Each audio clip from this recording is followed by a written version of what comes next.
kuona ikiendelea. Vijana kutoka maeneo mbalimbali ya eneo bunge la Lamu Magharibi wameshiriki zoezi la kuhifadhi ziwa Moa kwa kupanda miti na kusafisha ufuo wake.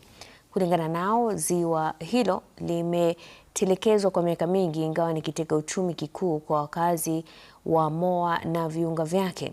Waziri wa Elimu, Michezo na Vijana katika kaunti hiyo, Sebastian Owanga, amesema kuwashirikisha vijana katika uhifadhi wa mazingira ni mojawapo ya hatua muhimu katika kupambana na mabadiliko ya tabia nchi na kulinda rasilimali kwa vizazi vijavyo.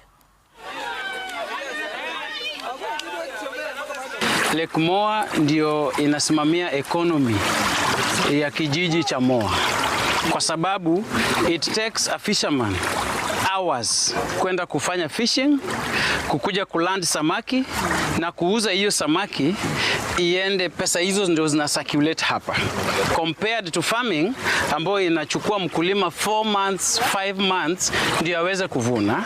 Inachukua mfugaji wa mifugo almost a year or 2 ndio aweze labda kuuza yule mnyama. Shughuli hii ya kuja kusafisha mazingira haya, kupanda miti ambayo sasa itasaidia mazingira yetu yakuwe vizuri. Miti inatuletea mvua. Hii mvua ikikuja, hata ziwa letu litakuwa nzuri zaidi, mimea yetu itakuwa mizuri zaidi. Sisi kama wanawake hatutakuwa na ile struggle ya kutafuta chakula mbali.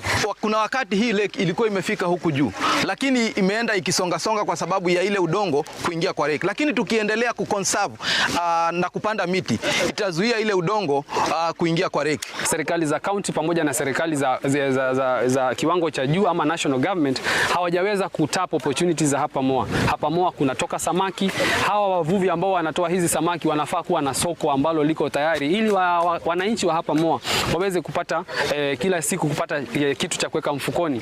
Ziwa la Moa zinapeana maji na sehemu za ukulima katika eneo la Witu.